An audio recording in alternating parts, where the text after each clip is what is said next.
Hello दोस्तों, स्वागत है आपका प्रियंका लर्निंग क्लासेस में। 67वीं बीपीएससी, बिहार एसएससी, बिहार दरोगा, सीडीपीओ उन सभी एग्जाम को ध्यान में रखते हुए लुसेंट का मॉडर्न हिस्ट्री का सीरीज करवाया जा रहा है ताकि आपका रिवीजन हो जाए। तो चलिए हम लोग देखते हैं इसके अंतर्गत गवर्नर और गवर्नर जनरल से रिलेटेड फैक्ट को। तो इसके अंतर्गत हम लोग देखते हैं कंपनी के अधीन गवर्नर जनरल में बंगाल के गवर्नर रॉबर्ट क्लाइव। इनका कार्यकाल 1757 से 1760 ईस्वी से था, पुनः 1765 से 67। इसने बंगाल में द्वैध शासन की व्यवस्था की। इसके तहत राजस्व वसूलने, सैनिक संरक्षण एवं विदेशी मामले कंपनी के अधीन थे, जबकि शासन चलाने की जिम्मेवारी नवाब के हाथों में थी।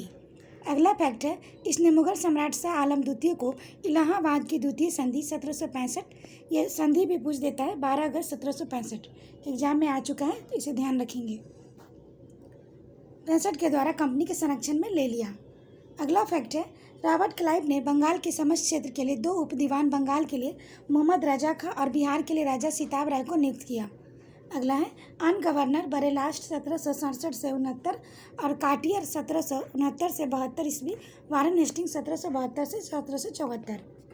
अगला फैक्ट है, कंपनी के अधीन गवर्नर जनरल रेगुलेटिंग एक्ट 1773 के अनुसार बंगाल में गवर्नर को अब अंग्रेजी क्षेत्रों का गवर्नर जनरल कहा जाने लगा, जिसका कार्यकाल 5 वर्षों का निर्धारित किया गया। मद्रास एवं बम्बई के गवर्नर को इसके अधीन कर दिया गया। इस प्रकार भारत में कंपनी के अधीन प्रथम गवर्नर जनरल वारेन हेस्टिंग 1774 से 85 हुआ था। अगला है, वारेन हेस्टिंग 1750 में कंपनी के एक क्लर्क के रूप में कलकत्ता आया था और अपनी कार्यकुशलता के कारण कासिम बाजार का अध्यक्ष, बंगाल का गवर्नर एवं कंपनी का गवर्नर जनरल बना।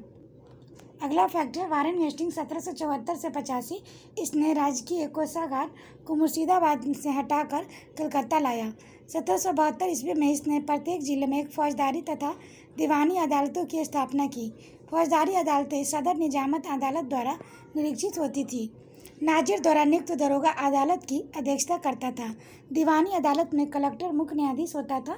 जिला फौजदारी अदालत एक भारतीय अधिकारी के अधीन होती थी, जिसकी सहायता के लिए एक मुफ्ती और एक काजी होता था। कलेक्टर इस न्यायालय के कार्य की देखभाल करता था। कलकत्ता में एक सदर दीवानी अदालत और एक सदर फौजदारी अदालत की स्थापना की गई। सदर दीवानी अदालत में कलकत्ता काउंसिल का सभापति और उसकी काउंसिल का 2 सदस्य रायन और मुख्य कानूनगों की सलाह में न्याय करते थे। सदर फौजदारी अदालत में नायब निजाम, मुख्य काजी, मुफ्ती और 3 मौलवियों की सलाह से न्याय करते थे। जिले की दीवानी और फौजदारी अदालतों के मुकदमे अंतिम निर्णय के लिए सदर अस्पतालों में भेजे जाते थे। अगला है, दीवानी मुकदमे में जातीय कानून अर्थात हिंदुओं के संबंध में हिंदू कानून और मुसलमान के लिए मुस्लिम कानून लागू किया जाता था, जबकि फौजदारी मुकदमों में मुस्लिम कानून लागू कर दिया जाता था। अगला फैक्ट हम लोग देख सकते हैं, 1772 में कोर्ट ऑफ डायरेक्टर ने द्वैध प्रणाली को समाप्त करने तथा कंपनी को बंगाल, बिहार, उड़ीसा प्रांत शासन व्यवस्था का उत्तरदायी संभालने का आदेश दिया। वारेन हेस्टिंग ने दोनों उप दीवानों मोहम्मद रजा खां और राजा सिताब राय को पद से हटा दिया गया। अगला है, हेस्टिंग ने नवाब के देखभाल के लिए मीर जाफर की विधवा मुन्नी बेगम और उसकी संरक्षक नियुक्त किया। 1775 में मुन्नी बेगम को हटाकर मोहम्मद रजा खां को नवाब का संरक्षक नियुक्त किया गया। अगला, इसने 1781 में कलकत्ता में मुस्लिम शिक्षा के विकास के लिए प्रथम मदरसा स्थापित किया। अगला, इसी के समय 1782 में जोनाथन डंकन ने बनारस में संस्कृत विद्यालय की स्थापना की। काफ़ी इंपॉर्टेंट है, यहाँ से क्वेश्चन बनता है। अगला है, गीता के अंग्रेजी अनुवादकार विलियम विलियम्स चार्ल्स को हेस्टिंग्स ने आश्रय प्रदान किया। ये एग्जाम में पूछता है, ध्यान रखेंगे। अगला है, इसी के समय में सर विलियम जोन्स ने 1784 में देसियाटिक सोसाइटी ऑफ बंगाल की स्थापना की। काफ़ी इंपॉर्टेंट फैक्ट है, ध्यान रखेंगे। इसने मुगल सम्राट को मिलने वाला 26 लाख रुपये का वार्षिक पेंशन बंद करवा दी। ये एग्जाम में पूछा हुआ है, ध्यान रखेंगे। अगला, इसी के समय 1780 में भारत का पहला समाचार पत्र द बंगाल गजट का प्रकाशन जेम्स ऑगस्टिन हिक्की ने किया। काफ़ी इंपॉर्टेंट फैक्ट है, ध्यान रखेंगे। इसी के समय में रेगुलेटिंग एक्ट के तहत 1774 में कलकत्ता में एक उच्चतम न्यायालय की स्थापना की गई, जिसका अधिकार क्षेत्र कलकत्ता तक था। कलकत्ता के बाहर मुकदमा तभी सुना जाता था जब दोनों पक्ष सहमत हो। इस न्यायालय में अंग्रेजी कानून लागू होता था।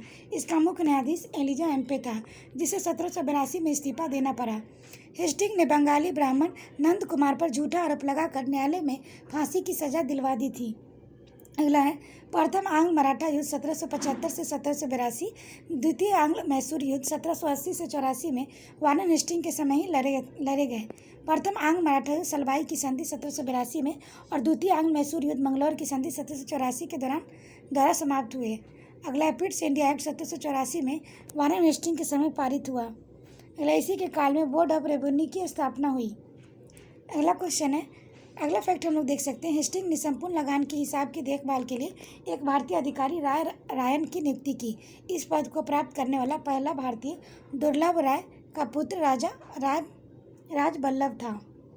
अगला हम लोग देख सकते हैं, पिट्स इंडिया एक्ट 1784 के विरोध में इस्तीफा देकर वह जॉन वारेन हेस्टिंग ने फरवरी 1785 में इंग्लैंड पहुंचा तो वर्क द्वारा उसके ऊपर महाभियोग लगाया गया, परंतु 1795 में इसे इस आरोप में से मुक्त कर दिया गया। नोट देखें, 1786 में हेस्टिंग के जाने के पश्चात लगान परिषद के पुनर्गठन किया गया और एक नवीन अधिकारी मुख्य साझेदार की नियुक्ति की गई, जिसका कार्य सभी कानूनों के कागजों को देखभाल करना था। इस पद पर प्रथम नियुक्ति जेम्स ग्रांट की हुई। अगला सुरक्षा प्रकोष्ठ की नीति ring fence policy Warren Hastings से संबंधित है। अगला सर जॉन मैकफर्सन 1785 से 1786 इसे अस्थायी गवर्नर जनरल नियुक्त किया गया था। अगला लॉर्ड कॉर्नवालिस 1786 से 1793 1805 ईस्वी, इसी के समय में जिले के समस्त अधिकार कलेक्टर के हाथों में दिए गए। अगला फैक्ट है, इसने भारतीय न्यायाधीशों से युक्त जिला फौजदारी अदालतों को समाप्त कर उसके स्थान पर 4 भ्रमण करने वाली अदालतों में 3 बंगाल के लिए और 1 बिहार के लिए नियुक्त की। अगला है, कॉर्नवालिस ने 1793 में प्रसिद्ध कॉर्नवालिस कोड की निर्माण कराया, जो शक्तियों के पृथकीकरण सिद्धांत पर आधारित था। अगला है, पुलिस कर्मचारियों के वेतन में वृद्धि के साथ ही ग्रामीण क्षेत्रों में पुलिस अधिकार प्राप्त जमींदारों को इस अधिकार से वंचित कर दिया। अगला है, कंपनी के कर्मचारियों के व्यक्तिगत व्यापार पर प्रतिबंध लगा दिया गया। अगला फैक्ट देखिए, जिला में पुलिस थाना का स्थापना एक दरोगा को इसका इंचार्ज बनाया। अगला है, भारतीयों के लिए सेना में सूबेदार, जमादार, प्रशासनिक सेवा में मुख्तसर सदर, अमीन एवं डिप्टी कलेक्टर से ऊंचा पद नहीं दिया जाता था। इसने 1793 में अस्थायी बंदोबस्त की पद्धति लागू की, जिसके तहत जमींदार अब भू राजस्व का लगभग 90% 10/11 भाग कंपनी को तथा 10% 1/11 भाग अपने पास रखना था। अगला स्थायी बंदोबस्त की योजना जॉन शोर ने बनाई। इसे बंगाल, बिहार, उड़ीसा, बनारस और मद्रास के उत्तरी जिलों में लागू की गई थी, जिसमें जमींदार भू राजस्व की दर तय करने के लिए स्वतंत्र थे। अगला, कॉर्नवालिस को भारत में नागरिक सेवा का जनक माना जाता है। इंपॉर्टेंट फैक्ट है, एग्जाम में आया है, ध्यान रखेंगे। सर जॉन शोर 1793 से 98 इसने हस्तक्षेप की नीति अपनाई। लॉर्ड वेलेस्ली 1798 से 1805 इसने सहायक संधि की पद्धति शुरू की। भारत में सहायक संधि का प्रयोग वेलेस्ली के पूर्व फ्रांसीसी गवर्नर डुप्ले ने किया था। इंपॉर्टेंट है, सहायक संधि करने वाले राज्य थे हैदराबाद 1798, मैसूर 1799, तंजौर अक्टूबर 1799, अवध 1801, पेशवा दिसंबर 1802, बरार एवं भोसले दिसंबर 1803, सिंधिया 1804। अन्य सहायक संधि करने वाले राज्य जोधपुर, जयपुर, मछेद्री, बूंदी और भरतपुर। अगला, इंदौर को होलकरों की सहायक संधि स्वीकार नहीं की थी। इंपॉर्टेंट फैक्ट है, ध्यान रखेंगे। अगला, टीपू सुल्तान चौथे आंग्ल मैसूर 1799 में मारा गया। यहाँ से क्वेश्चन बनता है, ध्यान रखेंगे। इसी ने 1800 कलकत्ता में नागरिक सेवा की भर्ती किए गए युवकों को प्रशिक्षित करने के लिए फोर्ट विलियम कॉलेज की स्थापना की। इंपॉर्टेंट है, ध्यान रखेंगे, जो 1854 तक अंग्रेजों की भारतीय भाषाओं की शिक्षा देने के लिए चलता रहा। नोट है, 1806 में भारत भेजे जाने वाले प्रशासनिक अधिकारियों की शिक्षा और प्रशिक्षण के लिए इंग्लैंड में हिलेवरी में एक ईस्ट इंडिया कॉलेज खोला गया, जहां नव युवक प्रशासनीय अधिकारियों को 2 वर्ष का प्रशिक्षण देने की व्यवस्था की गई। अगला फैक्ट है, यह स्वयं को बंगाल का शेर कहा करता था। लॉर्ड कॉर्नवालिस का 1805 में दूसरा कार्यकाल शुरू हुआ, परंतु शीघ्र ही इसे मृत्यु हो गई। अगला, सर जॉर्ज बार्लो 1805 से 1807 ईस्वी। 1806 ईस्वी में वेलोर में हुई सिपाही विद्रोह इसके काल की महत्वपूर्ण घटना है। अगला, लॉर्ड मिंटो प्रथम 1807 से 1813 ईस्वी। इसके काल में रंजीत सिंह और अंग्रेजों के बीच 25 अप्रैल 1809 को अमृतसर की संधि मध्यस्थता चार्ल्स मेडकॉफ हुई। इसी के समय चार्टर्ड एक्ट 1813 पास हुआ। अगला हम लोग देख सकते हैं लॉर्ड हेस्टिंग 1813 से 1823। इसी के समय आंग्ल नेपाल युद्ध 1814 से 16 में हुई। इसमें नेपाल के अमर सिंह थापा को आत्मसमर्पण करना पड़ा। मार्च 1816 में अंग्रेजों के गोरखों के बीच सगौली की संधि के द्वारा आंग्ल नेपाल का युद्ध का अंत हुआ। अगला इसी के समय पिंडारियों का दमन कर दिया गया। पिंडारियों के प्रमुख नेताओं में वारसिल मोहम्मद, चीतू एवं करीम खां थे। अगला इसने मराठों के शक्ति को अंतिम रूप से नष्ट कर दिया। अगला इसने प्रेस में लगे प्रतिबंध को समाप्त कर प्रेस के मार्गदर्शन के नियम बनाए। अगला इसी के समय 1822 में टेरेंसी एक्ट काश्तकारी अधिनियम लागू किया गया। अगला लॉर्ड्स एमहर्स्ट 1823 से 1828। इसी के समय में प्रथम आंग्ल बर्मा युद्ध 1824 से 1826 लड़ा गया। 1826 में बर्मा एवं अंग्रेजों के बीच यांडबू की संधि हुई। 1824 में बैरकपुर में सैन्य विद्रोह भी इसी समय हुआ। लॉर्ड विलियम बेंटिंग 1828 से 1835 ईस्वी। 1803 में यह मद्रास का गवर्नर था।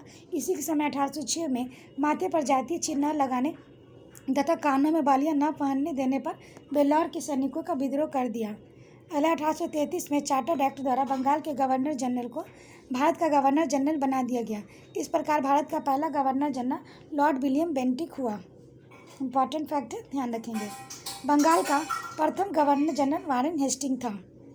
राजा राम मोहन राय के सहयोग से बेंटिंक ने 1829 में सती प्रथा को समाप्त कर दिया।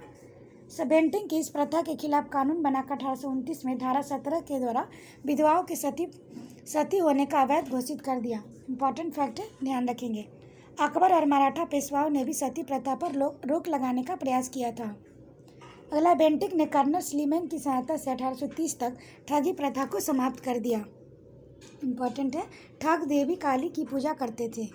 अगला है सन 1835 में बेंटिक ने कलकत्ता में कलकत्ता मेडिकल कॉलेज की स्थापना की।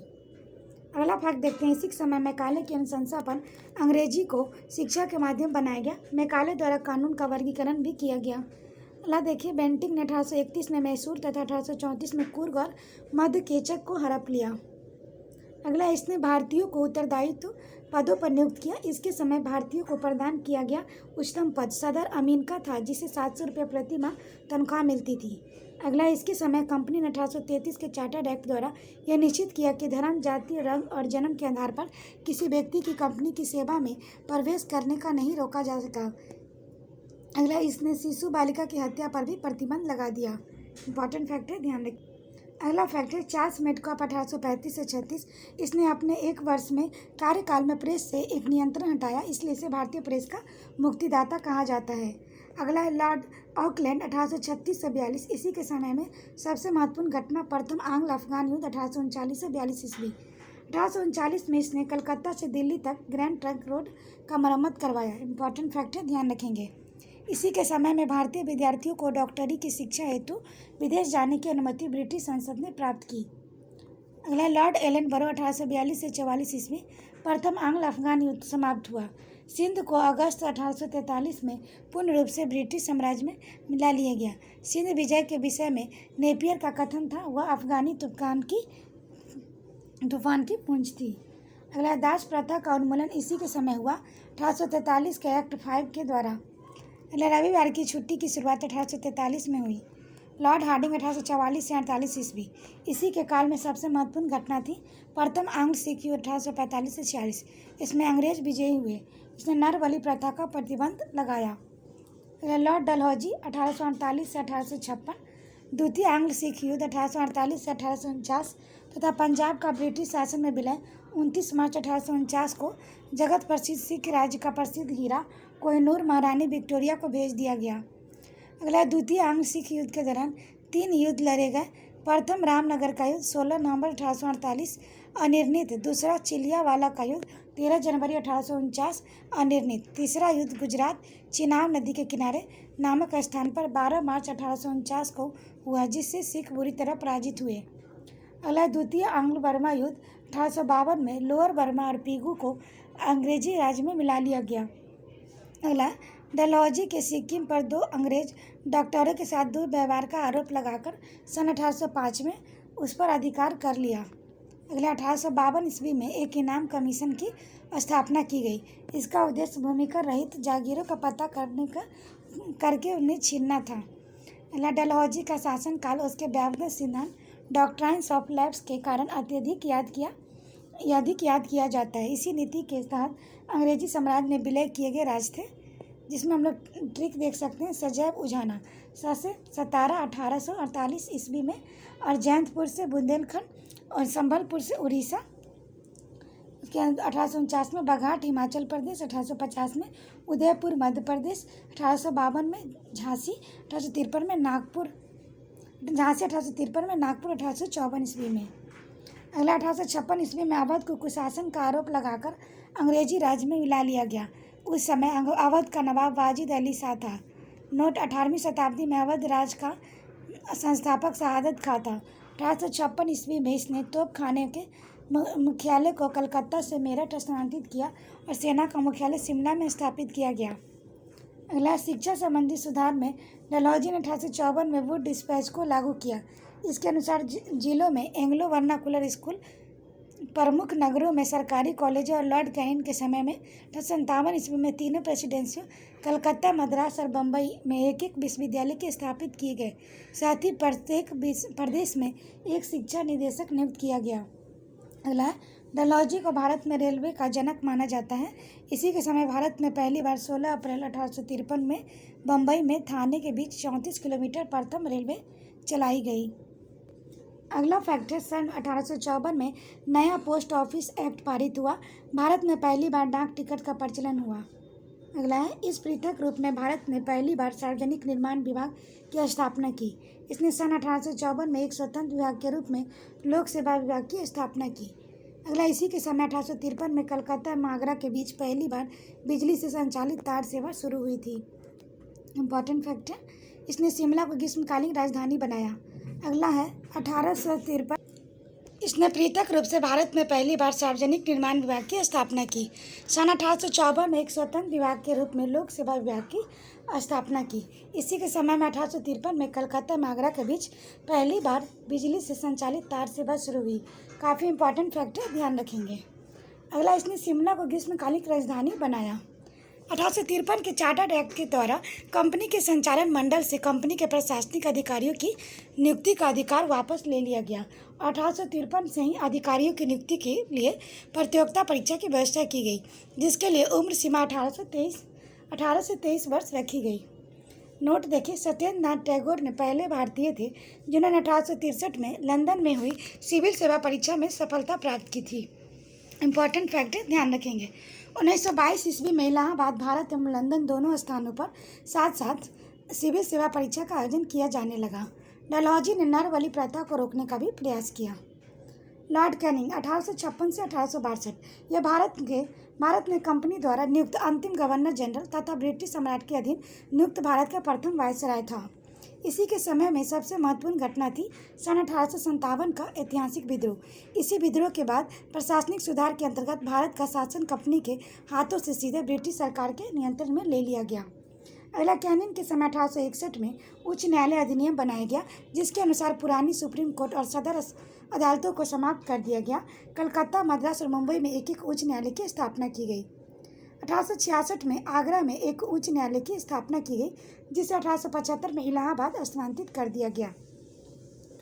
अगला है, कैनिंग के समय ही 1856 में विधवा पुनर्विवाह अधिनियम स्वतंत्र रूप से लागू हुआ। भारत में पहला कानूनी विधवा विवाह कलकत्ता में 7 दिसंबर 1856 को ईश्वर चंद्र विद्यासागर की प्रेरणा और देखरेख में संपन्न हुआ।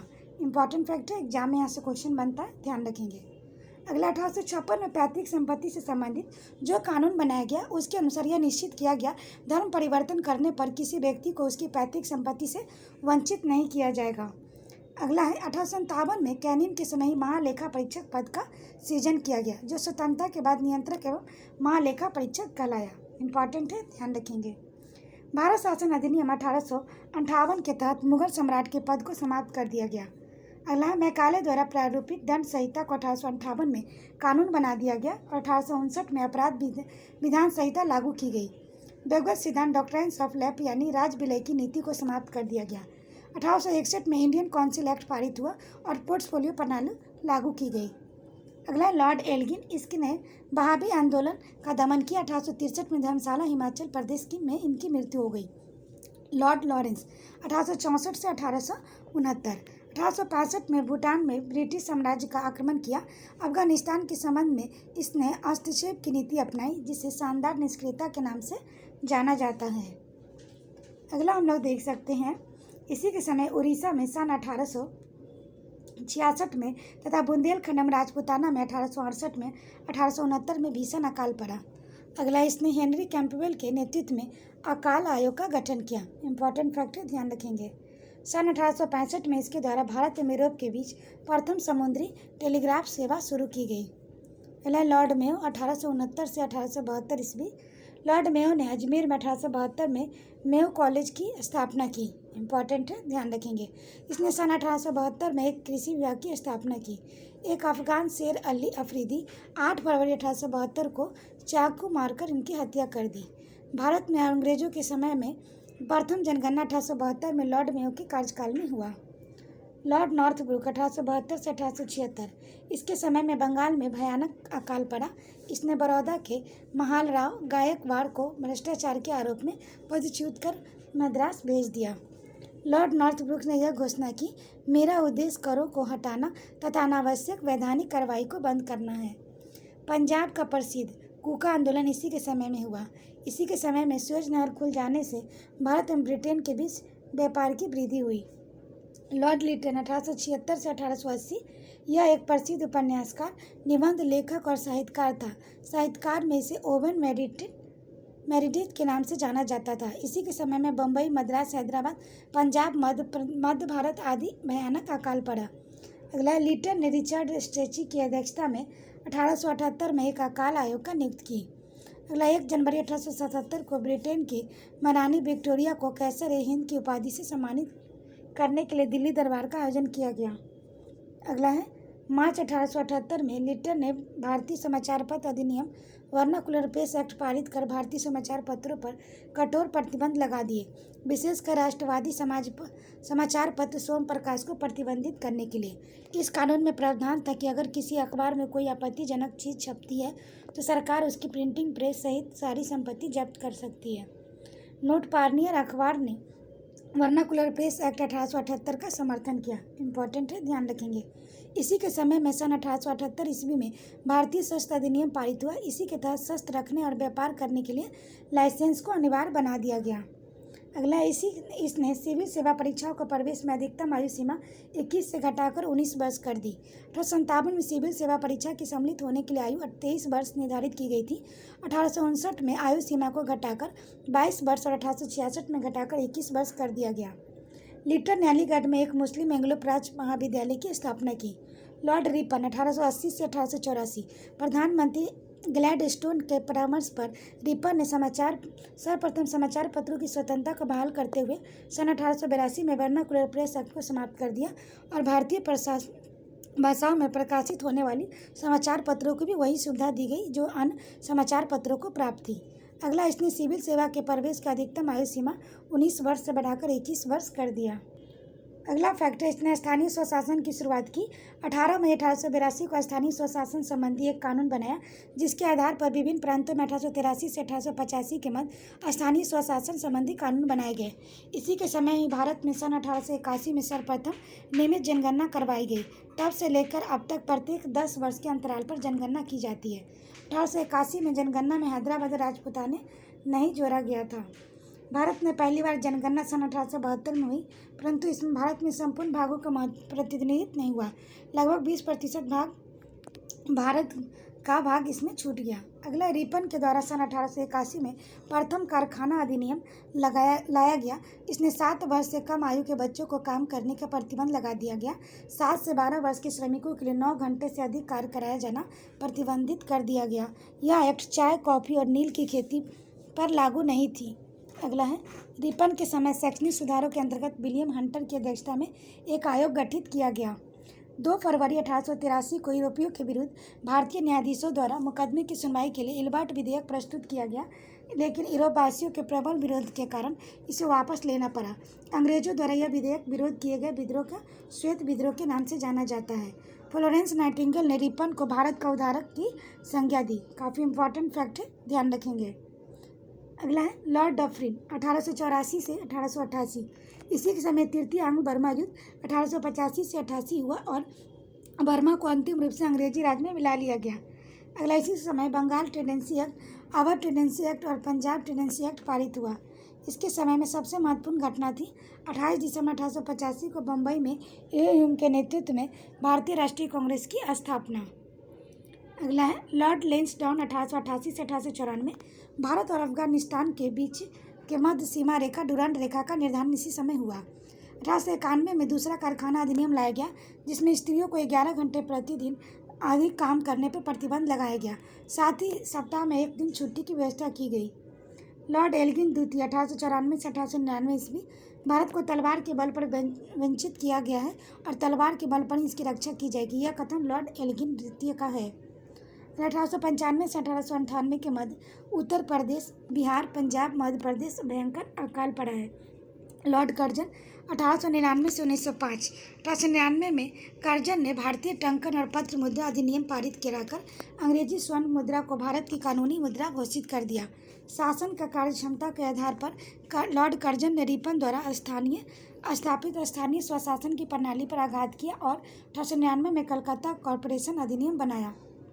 अगला कर्जन ने सन 1901 में सर कॉर्लिन स्कॉट मार्क्रीव की अध्यक्षता में सिंचाई आयोग और थॉमस रॉबर्टसन की अध्यक्षता में एक रेलवे आयोग, 1902 में सर एंड्रूज फ्रेजर की अध्यक्षता में एक पुलिस आयोग और सर थॉमस रेले की अध्यक्षता में विश्वविद्यालय आयोग स्थापना की। 1904 में भारतीय विश्वविद्यालय अधिनियम पास किया गया। अगला फैक्ट है, इसने सर एंटनी मैकडोनाल्ड की अध्यक्षता में एक अकाल आयोग का गठन सैन्य अधिकारियों के प्रशिक्षण के लिए क्वेटा में एक कॉलेज की स्थापना की। अगला प्राचीन स्मारक परीक्षक अधिनियम 1904 के द्वारा कर्जन ने भारत में पहली बार ऐतिहासिक इमारतों की सुरक्षा और मरम्मत की ओर ध्यान दिया। इस कार्य के लिए कर्जन ने भारतीय पुरातत्व विभाग की स्थापना की। अगला कर्जन के समय 1904 में सहकारी उधार समिति अधिनियम बनाया गया जिसके द्वारा सरकारी समिति की स्थापना करके किसानों को उचित ब्याज पर रुपया कर्ज देने की व्यवस्था की गई। इसने कृषि बैंक भी खुलवाए। 1901 में कृषि इंस्पेक्टर जनरल की नियुक्ति की। इसी के समय 1905 में पूसा में कृषि अनुसंधान संस्था खोली गई। कर्जन के समय पहली बार प्रत्येक प्रांत और केंद्र स्तर पर एक निदेशक अधीन एक पृथक गुप्तचर विभाग की स्थापना की गई। लॉर्ड कर्जन के समय ही किचनर परीक्षा को सैनिक परीक्षण में शामिल करने सेना की युद्ध क्षमता बढ़ाया गया। एलआईसी के कार्यकाल के दौरान कलकत्ता में विक्टोरिया मेमोरियल हॉल की निर्माण हुआ। कर्जन के भारत विरोधी कार्यों में सर्वाधिक महत्वपूर्ण कार्य था 1905 में बंगाल का विभाजन। 19 जुलाई 1905 ईस्वी को बंगाल विभाजन का निर्णय की घोषणा शिमला में की गई और इसका प्रारूप प्रकाशित किया गया। सितंबर 1905 में सम्राट ने भी स्वीकृति दे दी। 16 अक्टूबर 1905 को इसी बंगाल विभाजन की योजना को लागू किया गया।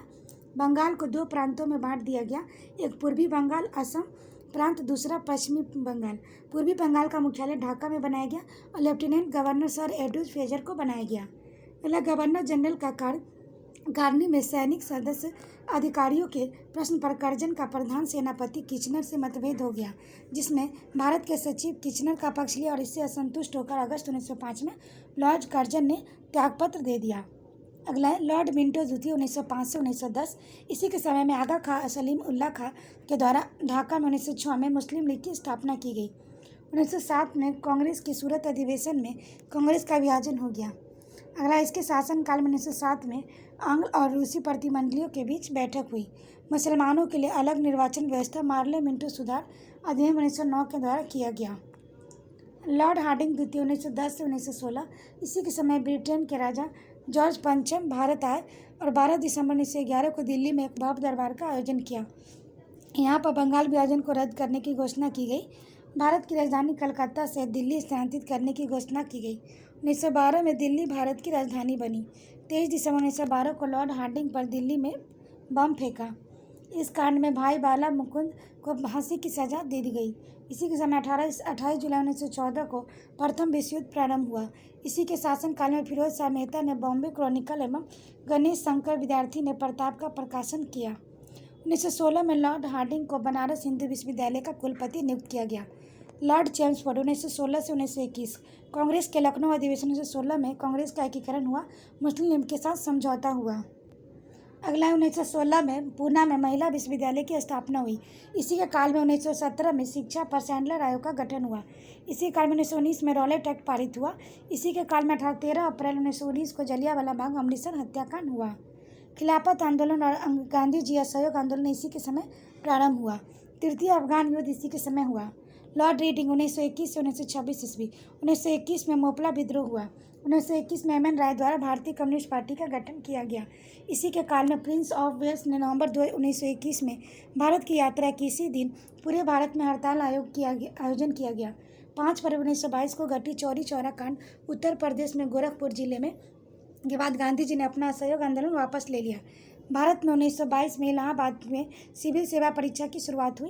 1922 में विश्व भारती विश्वविद्यालय ने कार्य करना प्रारंभ किया। 1923 में चित्तरंजन दास और मोतीलाल नेहरू ने इलाहाबाद में कांग्रेस के अंतर्गत स्वराज पार्टी की स्थापना की। 1923 में चुनाव में इस दल का मध्य प्रांत बंगाल में बहुमत मिला। 1925 में प्रसिद्ध आर्य समाजी राष्ट्रवादी नेता स्वामी श्रद्धानंद की हत्या कर दी गई। लॉर्ड इरविन 1926 से 1931। 3 फरवरी 1928 को साइमन कमीशन बम्बई पहुंचा। लाला लाजपत राय की मृत्यु के बदले भारतीय चरमपंथियों द्वारा दिल्ली के असेंबली हॉल में 1929 में बम फेंका गया। लाहौर जेल में जतिन दास ने 13 जुलाई 1929 को भूख हड़ताल शुरू की और भूख हड़ताल के 64वें दिन 13 सितंबर 1929 को उनकी मृत्यु हो गई। भूख हड़ताल के कारण भारतीय और अंग्रेजों कैदियों के बीच व्यवहार किए जाने वाला भेदभाव था। अगला हम लोग देख सकते हैं 1929 में कांग्रेस के लाहौर अधिवेशन में पूर्ण स्वराज का लक्ष्य निर्धारित किया गया। 26 जनवरी 1930 को स्वतंत्रता दिवस मनाने की घोषणा की गई। सपना अवज्ञा आंदोलन के दौरान भारतीय महात्मा गांधी को 5 मई 1930 को गिरफ्तार कर लिया गया। 25 जनवरी 1931 को वायसराय इरविन बिना कोई शर्त नहीं रिहा कर दिया। 12 नवंबर 1930 में लंदन में प्रथम गोलमेज सम्मेलन हुआ। इस सम्मेलन में कांग्रेस पर भाग नहीं लिया गया। अगला 4 मार्च 1931 को गांधी इरविन समझौते पर हस्ताक्षर किया गया। साथ ही सविनय अवज्ञा आंदोलन का स्थगित किया गया। लॉर्ड वेलिंगटन 1931 से 1936। इसी के समय में लंदन में 7 सितंबर से 1 दिसंबर 1931 तक द्वितीय गोलमेज सम्मेलन का आयोजन हुआ। इस सम्मेलन में कांग्रेस ने भी भाग लिया। कांग्रेस का प्रतिनिधित्व गांधी जी ने किया। दूसरे गोलमेज सम्मेलन की असफलता के बाद गांधी जी ने 3 जनवरी 1932 को दोबारा सविनय अवज्ञा आंदोलन प्रारंभ किया। 16 अगस्त 1932 में रैमजे मैकडोनाल्ड ने विधानसभा सांप्रदायिक पंचायत की घोषणा की। इसके अनुसार दलितों को हिंदुओं से अलग मानकर उन्हें अलग प्रतिनिधित्व देने के लिए कहा गया और दलित वर्गों के लिए अलग निर्वाचन मंडल का प्रावधान किया गया। इससे गांधी जी बहुत दुखी हुए। उन्होंने इसे हटाने के लिए आमरण उपवास आरंभ कर दिया। अंत में एक समझौता हुआ जिसे पूना समझौता कहते हैं किया गया, जिसमें दलित वर्गों के लिए साधारण वर्गों में ही सीटों का आरक्षण किया गया। पूना समझौता 24 सितंबर 1932 को हुआ। इम्पॉर्टेंट है, ध्यान रखेंगे। अगला हम लोग देख सकते हैं 17 नवंबर से 24 दिसंबर 1932 में तक लंदन में तृतीय गोलमेज सम्मेलन का आयोजन हुआ। कांग्रेस ने इसमें भाग नहीं लिया। बिहार में 1934 में भयंकर भूकंप आया। भारत सरकार अधिनियम 1935 पास किया गया। लॉर्ड वेलिंगटन ने कांग्रेस के बम्बई अधिवेशन 1915 में हिस्सा लिया और इसी अधिवेशन की अध्यक्षता सर सत्येंद्र प्रसाद सिन्हा ने की। लॉर्ड लिंकन 1936 से 1943 ईस्वी। इसी के समय में पहली बार चुनाव कराए गए।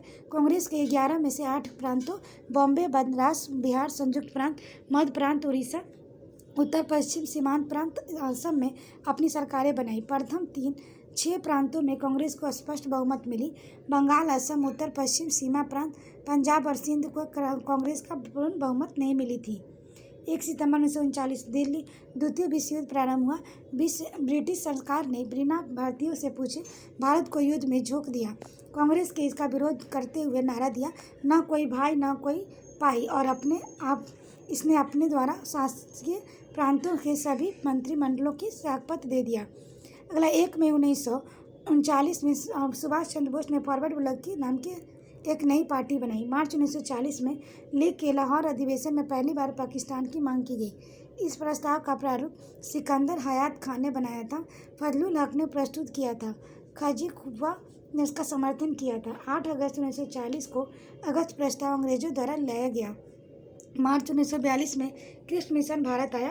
कांग्रेस और मुस्लिम लीग दोनों ने क्रिप्स प्रस्ताव को अस्वीकार कर दिया। ब्रिटिश जवाहरलाल नेहरू और मौलाना आज़ाद क्रिप्स मिशन के साथ कांग्रेस के आधिकारिक वार्ताकार थे। 9 अगस्त 1942 को कांग्रेस ने भारत छोड़ो आंदोलन प्रारंभ किया। भारत छोड़ो आंदोलन को अगस्त क्रांति के नाम से भी जानते हैं। 1943 में बंगाल के भयानक अकाल पड़ा। लॉर्ड बेवल 1944-1947 ईस्वी।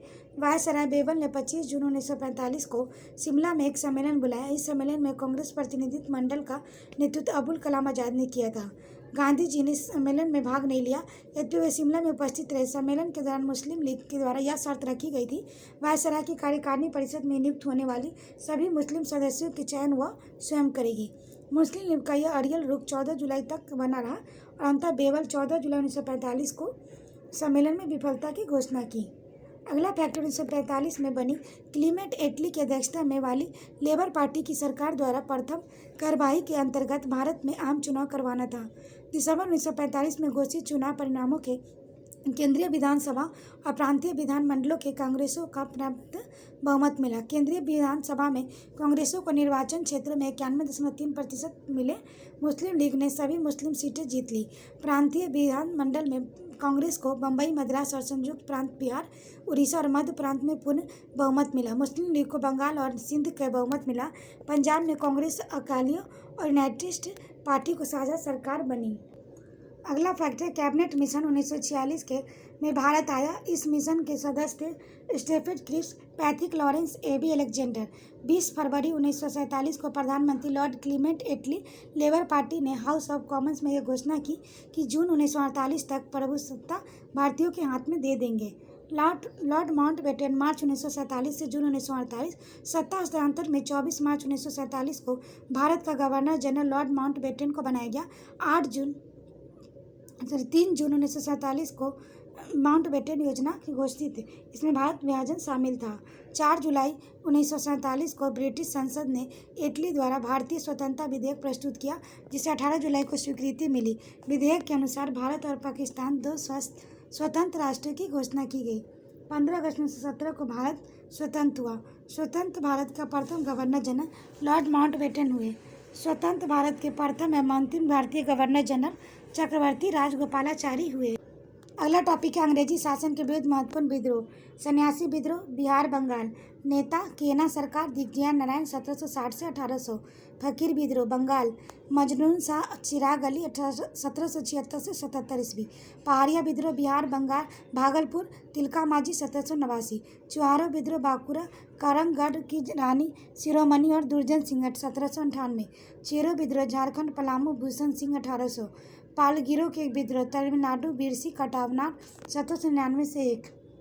बेल्टापट्टी विद्रोह, ट्रावणकोर, मेलाथप्पी 1808 से 1809। भील विद्रोह, पश्चिमी घाट, सेवाराम और 1822 से 29। रामोसी विद्रोह, पश्चिमी घाट, चित्तर सिंह 1825 से 27। पागलपंथी विद्रोह, असम, टीपू नेता थे 1828 में। अहोम विद्रोह, असम, गोमधर कुंवर 1831। अगला है कोल आंदोलन, नवाबी आंदोलन, बिहार, उत्तर प्रदेश, सैयद अहमद तुगतुमीर 1831 से 32। कोल विद्रोह हम लोग देखिए, छोटा नागपुर, झारखंड, गोमद कुंवर 1832। भूमिज विद्रोह, झारखंड, गंगा नारायण हंगामा 1833। खासी विद्रोह असम, तीरथ सिंह 1837। कंद विद्रोह उड़ीसा, चक बिश्नोई 1838 से 48। अगला हम लोग देख सकते हैं फराजी आंदोलन, बंगाल, सरितुल्ला टिट्टू मियाँ 1838 से 48। नील विद्रोह, बंगाल, बिहार, तिरुत सिंह 1854 से 62। संथाल विद्रोह, बंगाल से बिहार, सिंधु कानू 1855 से 56। उसके बाद हम लोग देख सकते हैं मुंडा विद्रोह, झारखंड, बिरसा मुंडा 1899 से 1900। पाइक विद्रोह, उड़ीसा, बंधु बख्शी जगबंधु 1817 से 1825। पाबना विद्रोह, बामना, बंगाल, ईश्वर चंद्र राय शंभूपाल 1873 से 76। दक्कन विद्रोह, महाराष्ट्र। मोपला विद्रोह, मलाबार, केरल, अली मुसरियार 1920 से 22। कूका आंदोलन, पंजाब, भगत जवाहर मल। क्या थे रामपालों का विद्रोह, आंध्र प्रदेश, सीताराम राजू। ताना भगत आंदोलन, बिहार, जतरा भगत 1914। तेभागा आंदोलन, बंगाल, कंपा राम सिंह भवन सिंह 1946। क्या तेलंगाना आंदोलन, आंध्र प्रदेश 1946।